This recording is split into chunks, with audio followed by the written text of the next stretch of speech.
Hey everyone, welcome back. Well, it's springtime and things are starting to get busy here in the shop, and I thought I'd bring you in to show you a couple different projects that we're working on. First up, we're working on a Juliet balcony, and this is just the bottom piece that the guys were fabricating up this past week. Let me flip this around and I'll explain a bit more. Like I said, this is going to be a Juliet balcony. This is the base only of it, which is just fabricated and tacked up, but it gets some beautiful curved balusters coming out from that. This is a base plate for a custom table that we're working on, and Jared and I did some work bending those legs up. I'll take you and show you that on the forge side of the shop. This is a quick little fabricated railing that we did. And here is a project that we made these gates several years ago, and they're back now for refinishing, but I just wanted to show these off because these are some of the most incredible garden gates we've done, but they feature all of these forged tomatoes in them, and then you see these clematis flowers at the top. We did these probably about 10 years ago, but the customer wanted these refinished and a new color put on them. And yeah, all hand forged leaves. The mesh pattern there is all hand forged. And look at these forged tomatoes. You can see all the work that went into doing those and all of the tomato leaves. Just an incredible set of garden gates. But unfortunately, we also have to add some mesh to the bottom because the customer has requested that we add some mesh to keep the bunnies out. And there's also these two single gates that you see here.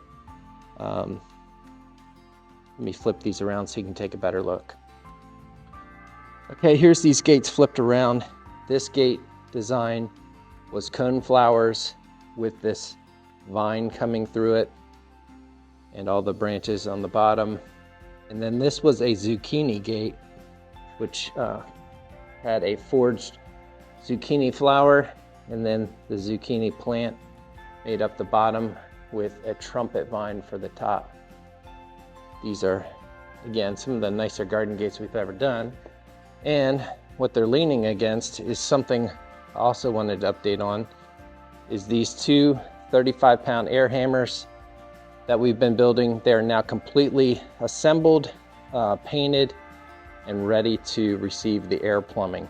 So I'm not going to show the air plumbing because again, that's something my friend Dave sells the plans for, but just thought I'd show these as they're in progress. Have some bosses welded on to receive the treadle. I will have to weld a few things in when I'm doing the air assembly, but for the most part, all the fabrication is done on these. Let's go over to the forge and I'll show you some of the work we're doing on this custom table base. You can see these forged feet. The idea here is to just give them a general texture, which will really show up when they're fully assembled. All right, so here are those feet that I was just showing you. Then they'll get this strap put on top of them, which these were custom forged to size. And it also puts that texture of the forging in them. And then this is a combination of laser cutting and forging, but I got these plates laser cut, and then we hammer textured them all. This is actually the top. You can see this cool little twist detail where it's going to meet the top. That same detail will be on the bottom, and those will twist as they get mounted down to that base plate. And you can see these 4 pass-through points. They'll receive those 2 long bars there. So it's a really cool, like a trestle style table. And I'll try to shoot some quick video of this once we get it all assembled. But you kind of get an idea of where it's headed. It's a little bit mixture of forging and fabrication, but that's necessary for keeping a good budget on things. I'll show you this too. These are a set of large air chisel blanks that have been forged out to various sizes. Quick sidebar here to show you how I made these. Now what I did was I removed the retaining ring from the air hammer and realized that I don't really need it as long as I'm just backing everything up to the anvil. So that's exactly what I did. Ran the air hammer, didn't worry about the bit coming out because I'm holding it tight against the anvil. And I can use the power of the air hammer to upset these chisels and you know, do the work of spreading them out. That way I can get a wider bit out of, you know, some of these smaller narrow bits. These are large for air hammers. I think these are 0.68 shank air hammers, and some of them I did some custom forging to once I was done upsetting them. But they all came out really great, and I was really happy with this process. Really good way of working these blanks up quickly and effectively. And these get mounted into these larger style air chipping hammers, which I'm getting all of these set up. Just brought new air manifold into the shop.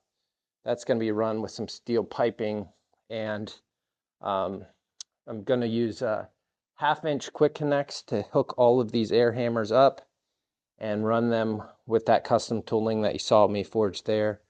And then here's a whole bunch of new blanks my friend Paul Beasler sent to me that will get forged up and run with that tooling. So a whole mix of projects going on in the shop, custom. Here's another update that we're doing. So for the longest time, we've had this roller stand set up with our main saw and the saw gear, which I've shown in several videos. But this cabinet is getting ready to get relocated out to our grinding room. And this takes up so much real estate. I managed to find these nice thin rollers. This is upside down, but these are 6-inch wide rollers. We're going to replace these rollers with that, tuck this saw back a little bit, and you can see how much room that's taking up. We're going to gain a whole lot of floor space in the shop, just always trying to get more efficient, and every square foot of floor space is super valuable. So looking for that. Oh, also on the bottom here, these are all top and bottom dies for those two 35-pound hammers. This one has already been custom milled to shape as a butcher die, but all of these blanks are done. Some of them have been tapped for the upper die, and then all of these are ready to weld in for the bottom dies. I think we have a total of 9 sets of dies for these two hammers right out of the gate. One of the things that still needs to be done is this sow block will get drilled and tapped 2 bolts to receive that bottom die.